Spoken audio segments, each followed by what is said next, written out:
us, you ain't built like us. Talking big game, but your vibe don't trust. You ain't cut like us, you ain't built like us. All that fake love, man, that stuff corrupt. You ain't built for the smoke, better stay in your lane. Try to throw dirt, but you covered in shame. I was broke, had to climb out the pain. Now my name hold weight like 100 in chains.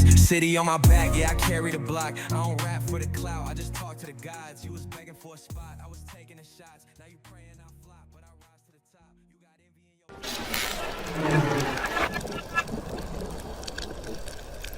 السلام عليكم. ان شاء الله في فيديو النهارده هنعمل ترانزيشن. تعتبر ترانزيشن سهله بس بنستعملها في ما بين المقاطع في الفيديو، خصوصا الميوزك فيديو. اول حاجه معانا اللي هو الزوم اوت والزوم ان. انا مجهز هنا الاتنين سين او مقطعين يعني للفيديوهات. خليني ارجع تاني ارجع الفيديو قبل ما يحصل فيه اي كي فريم. هنيجي نقف عند الفيديو الأول. أنا طبعا عايز أعمل السكيل يزوم أوت، يبقى أنا إيه هصغر السكيل. طالما هعمل زوم أوت يبقى أصغر السكيل، فبضغط على حرف الواي عشان أجيب معايا الأنكور بوينت اللي أنا عايز من عندها يحصل مركز السكيل عندي. فأنا عايز السكيل يحصل من النص هنا كده. ان انا لو حركت الفيديو هلاقي ان الجزء اللي هو اللي في النص ده اللي انا عايز ايه يعتبر السنتر الخاص بالسكيل. بتأكد بس ان الانكور بوينت في النص بالظبط هنا كده. ممكن بقى حسب كل فيديو حسب المكان اللي عايز يحصل منه سكيلينج. فلو انا ممكن عايز السكيلينج من هنا، عايز السكيلينج من هنا، فانا مثلا في الحالة دي باخد السكيل عايزه يبقى في النص. تمام. فباجي هنا اروح عند السكيل، بعمل كي فريم، بمشي للآخر. خليني أقفل السين اللي فوق. بعمل أصغر السكيل وليكن مثلا أهو 60 مثلا. فبالتالي أنا كده عملت السكيل، لكن حصل عندي هنا طبعا بيكسل، مفيش بيكسل فاضية. فعشان أغطي البيكسل دي بنزل إفكت اسمه موشن تايل. موشن تايل. الموشن تايل هيعمل لي ريكفر او كفرنج للبيكسل بالترتيب، يعني بيكرر، هو بيعمل تكرار للبيكسل. فبعمل انا ايه، بظبط الاوتبوت هاي، بزود للموشن تايل، بخليه مثلا 200 او اخليه 300 في الاتجاه الرأسي، وبروح في الاتجاه الأفقي بخليه 300 برضه، يبقى زي كده. وبعمل ميرور ايدج. ميرور ايدج بيعمل فلاب او بيعكس من عند البيكسل، يعني بيعكس البيكسل كأن مراية بالظبط.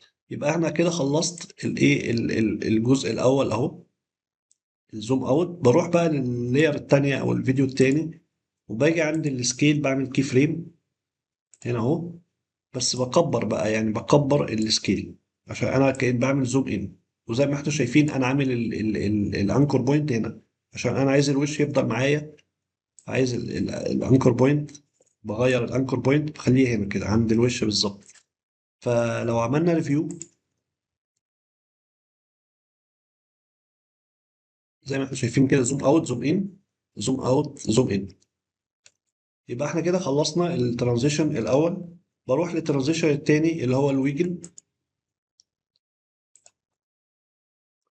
برضو انا مجهز هنا اتنين سين معايا، مفيش فيه عليهم اي افكت. بعمل ادجستمنت لاير، وبخلي التايم بتاعها ثانية بالظبط، يعني بخلي التايم بتاع اللاير ثانية. فبروح هنا للتايم ستريتش، بروح للنيو ديوريشن بخليه 1 فريم. بعمل الت بعمل عفوا ليفت براكت، بجيب اللاير عند التايم لاين، بداية اللاير عند التايم لاين، وبنزل افكت اللي هو اسمه اكسبوجر. الاكسبوجر ده اللي هو بيزود لي الاضاءة، يعني مش بيزود البرايتنس، بيزود الاضاءة. الاكسبوجر احسن من البرايتنس لان هو في الاخر الناتج بيبقى شكل سينمائي او واقعي شويه، لان بيزود الاضاءه لكل بيكسل حسب البرايتنس بتاعتها، يعني البيكسل الفاتحه بتزيد اكتر من البيكسل اللي هي الغامقه او الدارك. فبنزل هنا الاكسبوجر وبخلي الاماونت مثلا 2. شايفين زي كده؟ بس انا مش عايز الاكسبوجر على اللي هي الشاشه كامله، فبضغط على حرف اليو عشان اعمل ماسك، وليكن الجزء ده بس كده اهو. يبقى انا كده خلصت الادجستمنت لاير الاولانيه. بمشي شويه هنا وبعمل دوبليكيت وبغير ايه المكان بتاعها، بتاع الماسك نفسه. بقف عند الماسك بغير المكان بتاعه، يكون هنا زي كده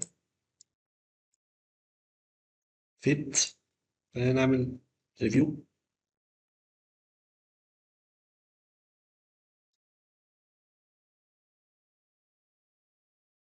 طبعا ايه الافضل ان احنا نقرب هنقرب ال اللي هو الادجستمنت تاب من بعض عشان الايفكت يبقى كويس. نقرب برضو ده هنا كده. خلينا نعمل ريفيو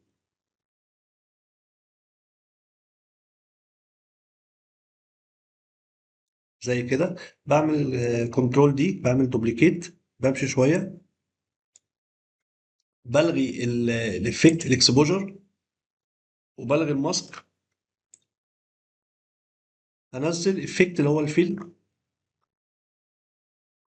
تحت الجنريت، وبخلي اللون ابيض زي ما احنا شايفين كده بالظبط اهو. خليني اعمل برضو ريفيو.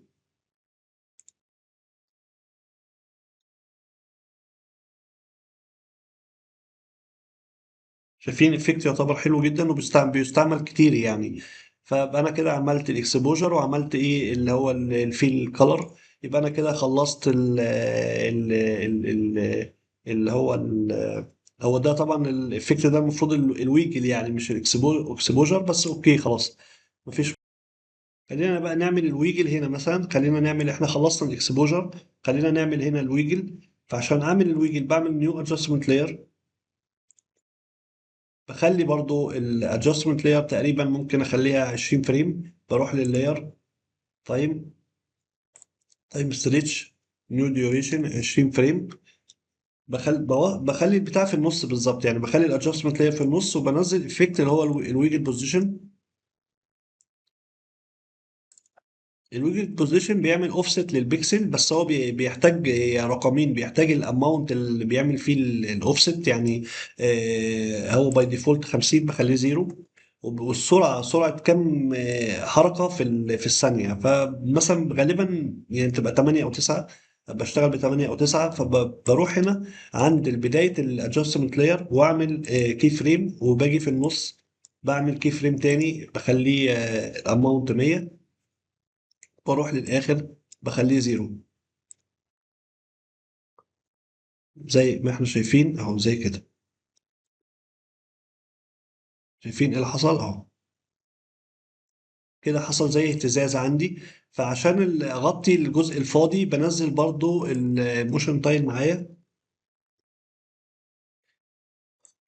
الموشن تايل بس لازم الموشن تايل يبقى فوق، لان هو لو تحت مش هيأثر. لازم يبقى هو فوق الويجل. وبخلي برضو الهاي والويتس 200 و200 عشان اغطي البيكسل الفاضية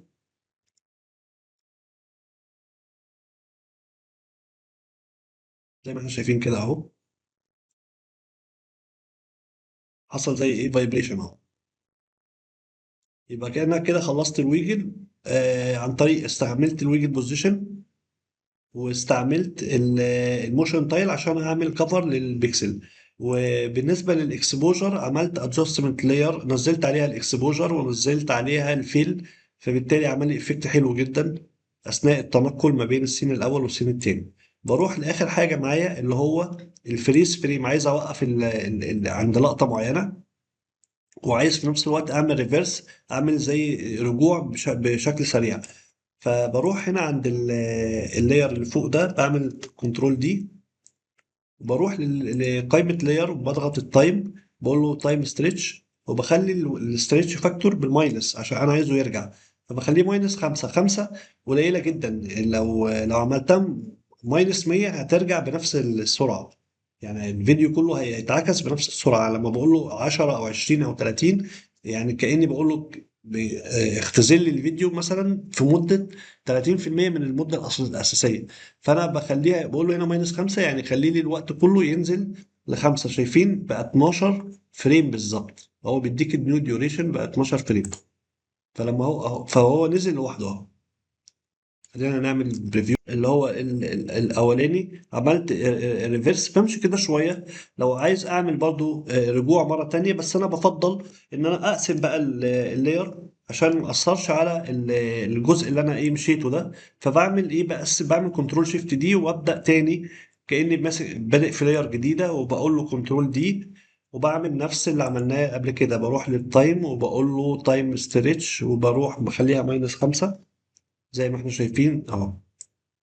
هو ماشي كده، رجع بسرعة وكمل. باجي هنا برضو بعمل مثلا عايز اوقف عند الجزء ده، يعني انا عايز هنا كده، عايز اعمل فريز للفريم، برضو كنترول شيفت دي بقطع. تمام، وبعمل كنترول دي، وبروح لللاير وبالتايم بقول له فريز فريم. يبقى انا كده وقفت، بس انا عايز الفريز مدته بالظبط 20 فريم. شيفت، بيج داون، بيج داون، الت، رايت براكت. انا ايه قطعت كده، باخد بس ده، باخد دي بخليها في النهايه خالص عشان يكمل من نفس الفريم اللي واقف عنده زي كده. فخلينا برضو نشوف كده ايه الناتج النهائي. جيت مره تانية عملت ريفيرس، جيت عملت فريز فريم، كمل تاني من نفس المكان اللي واقف فيه. وبكده اكون يعني خلصنا الفيديو النهارده، وان شاء الله يكون يعني في استفاده. وشكرا جزيلا، سلام عليكم.